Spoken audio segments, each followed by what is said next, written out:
Hey there friend, it's Mark from Men Who Bullet. Thanks for hanging out with me today as we do a notebook review for Perfectly Penned. This is a small British family-owned company that was on the lookout for a different way to approach notebooks. They were tired of seeing poorly made and cheap notebooks and decided to go out on their own and create their own, which I absolutely love a story like that. Overall, I'll tell you just from first looks, I really do love the logo and how they use it on their notebooks. In this case, it's center aligned in the middle. I think it's just a very sophisticated brand mark, which I really like. The notebook itself does have a vegan leather cover to it with a really nice gray color and the band that matches here as well. There are other versions of their notebooks too that have the logo just in the bottom corner. It's a part of their Fabric Luxe brand. I don't believe that it's going to be available in the US though. It might only be available in the UK and Europe, but we'll talk more about their website and prices on things in just a second.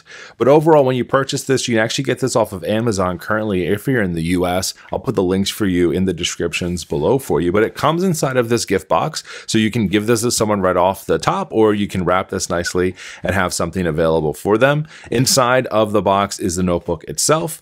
There is also a pen loop that you can stick inside of your notebook if you want, and then also details about Perfectly Penned, their website, perfectly-penned.com. Also a little bit of details about their company itself and where you can find more of them on the socials, Instagram, Twitter, Facebook, at @ppennedofficial is where you can check them out. So you can take a look at them there as well.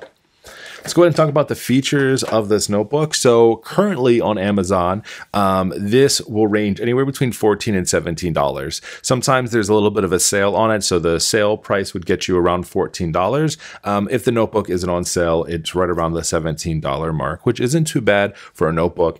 It's 120 GSM paper. There's 255 pages themselves inside of here. This is the dot grid version, so it's a 5mm dot grid. There's also a 7mm lined version of these notebooks if you're interested in them as well. So with the pen loop, if you're ever interested in using that, I like that they give you the option not to necessarily have to use it, but it matches the cover. It has a real quick little elastic band on it, and then a sticky that you can take off and add anywhere onto your notebook in the center, top, bottom, or on the front cover page if you want as well.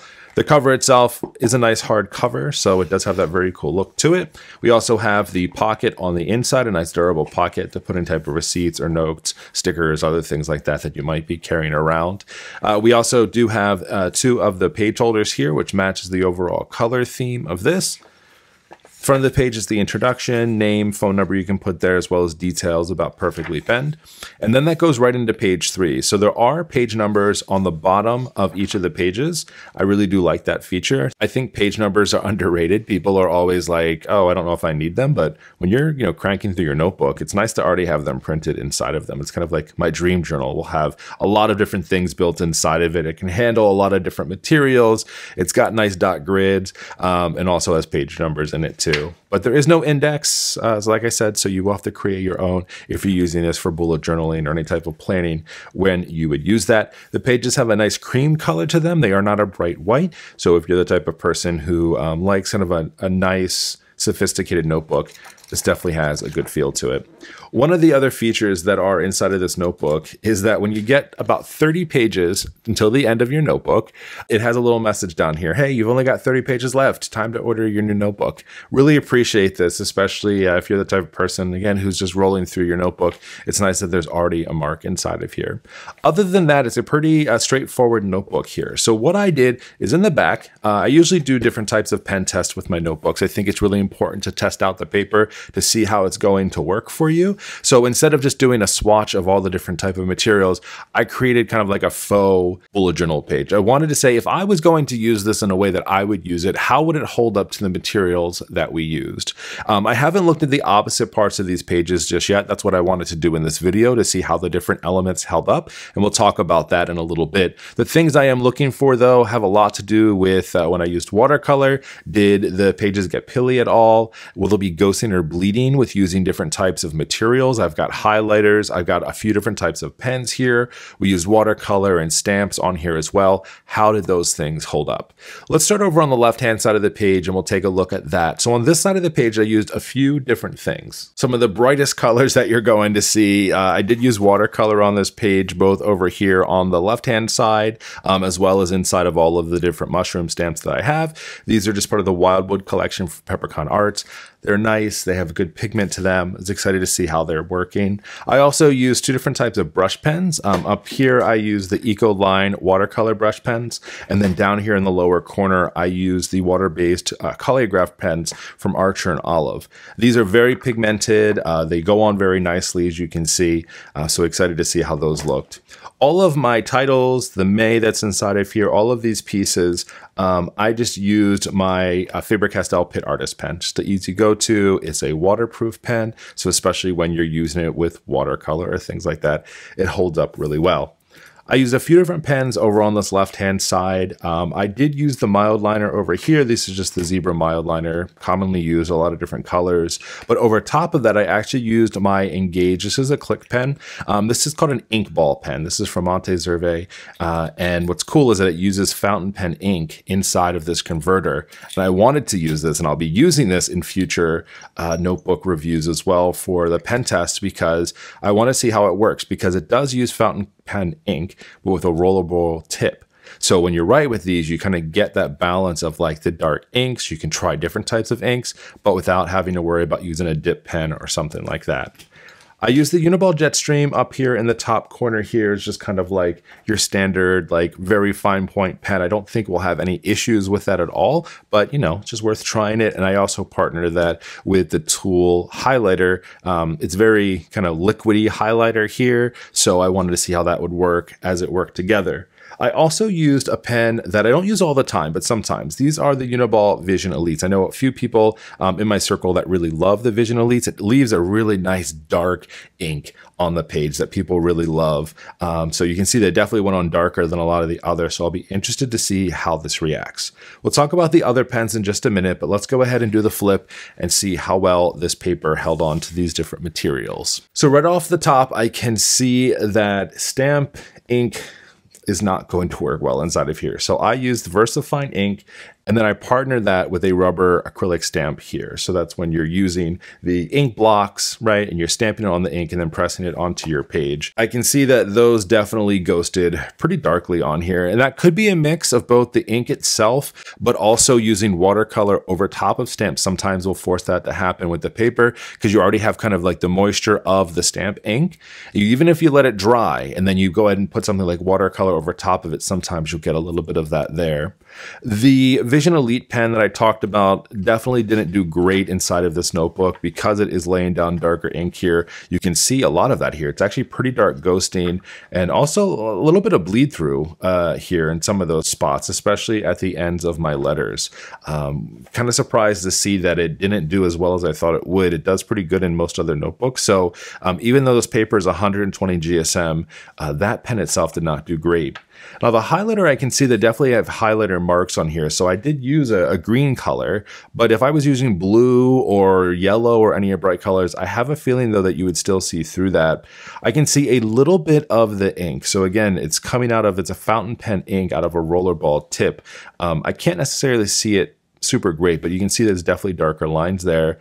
And I'm actually really surprised, to be honest. I used the Jelly Roller for this outline here, as you saw on this page, and I can see that really well on here. And that's not something that I mean very well from a standpoint of like it did great. Like I can see it, which means that it isn't doing that awesome here. A little disappointed, honestly, with that, because that's kind of a standard gel pen. That's not something that should necessarily goes through the pages with 120 GSM, in my opinion. Using the water-based brush pens, the Coleographs down here, not so much on the lighter green color, but on this darker color, you can actually see those lines. And in this case, held it on there for a few extra seconds, and you can see the bottom of that. It's not, I wouldn't call that bleed through necessarily, but it's to the point where it's almost there. The watercolor did hold up pretty well. There's a little bit of wrinkling, but that's just normal, I think, in most papers. This isn't watercolor paper, so it happens, but it's not that bad. Honestly, I've seen it handled much worse in other ones too, so that's at least good from that standpoint. It did handle the jet stream really well. Again, I did not foresee any type of issue there. The tool highlighter, though, like you can't see that through this page, so it's interesting that something like this green color you can see a lot, but not necessarily the yellow highlighter. So I feel like right off the top, like this is a good pairing for this notebook because you can't really see a lot of that, maybe a little tiny bit, but not a whole lot, especially if I pull it away from that other page. You can't really see it at all. Sometimes the pages you can see the stuff on the other side. And that's not necessarily good either, but I do like to be fair to say, hey, we pulled it away, so this is what it looks like here. So if we go to this other side, what I have a feeling of is that we'll see the same exact thing, but I'm interested to see how each of these inks work differently. So in the top left portion here, I used the Baronfig Squire pens. These are a gel-based ink. Really like them a lot. They do have a little bit of a thicker tip on them, so you're not going to have a super fine point, and the ink goes on really nicely on top of this paper. So it did write really well. I also used the Leuchtturm, the Durogriffel pen here. This is just a nice little click pen gel as well. I used this in blue to see what that would look like. We also used the Muji 0.38 pen. This was like my go-to pen for many years. Writes in anything, writes really well. And then I also still used the fountain pen ink. Like I said, I'm just kind of obsessed with it right now, and I'm using it a lot, but use it without the highlighter to see how that would work. You're also going to see some more of the stamps. I used 3 of them on this page. We have the triangle, the circle, and the star. These are both outlined, but then of course the star has the full color ink inside. So let's go ahead and see how that goes. I have a feeling that the stamps won't do well. They didn't on the other page. This one actually acted very weird. I wonder why. Look at that. It's almost... the color kind of bled through the page, I guess, is really what that is there. You can definitely see the mushroom stamps, you can see the star stamp, and I can see the outline of the circle one that's here. Can't really see the triangle up here, but those two are very apparent with that darker color there. The Baronfig pen, I can see more ghosting than I can with the Leuchtturm pen over here. Really can't see that pen at all here.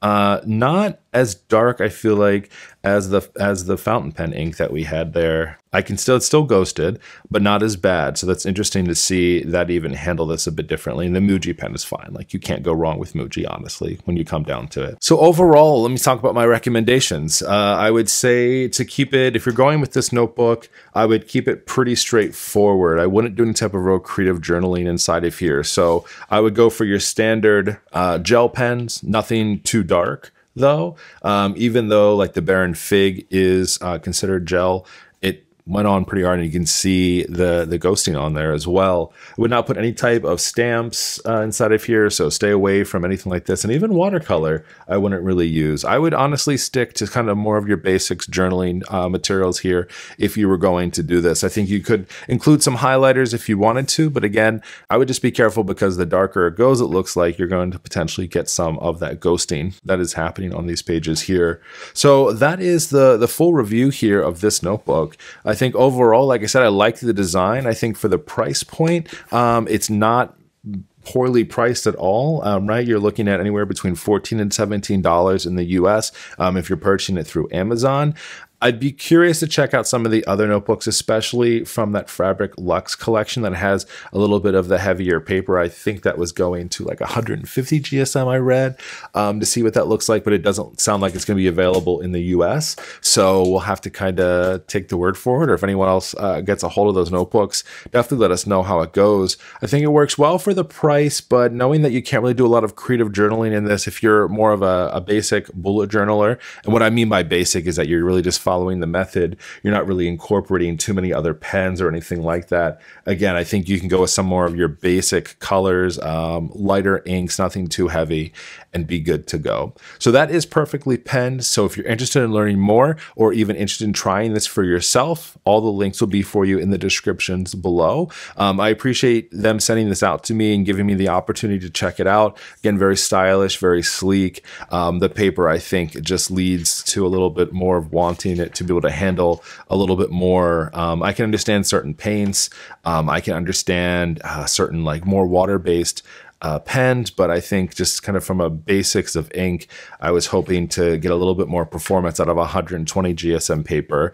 And I don't know that I really saw that as much as I would want to with some more of kind of your standard heavier ink pens. It doesn't have to be a light fine tip. It's even just something like the Baronfig, had a lot of ghosting in here. So I would definitely take a look at this and think about your needs for your journal before purchasing. But if this is something that you're looking for, again, you can check out their website, perfectly-pen.com, or you can also go on Amazon and look up Perfectly Penned and also check out the special deals that they have on this right now. So thanks so much for hanging out with me and doing our review of Perfectly Penned notebooks. See ya.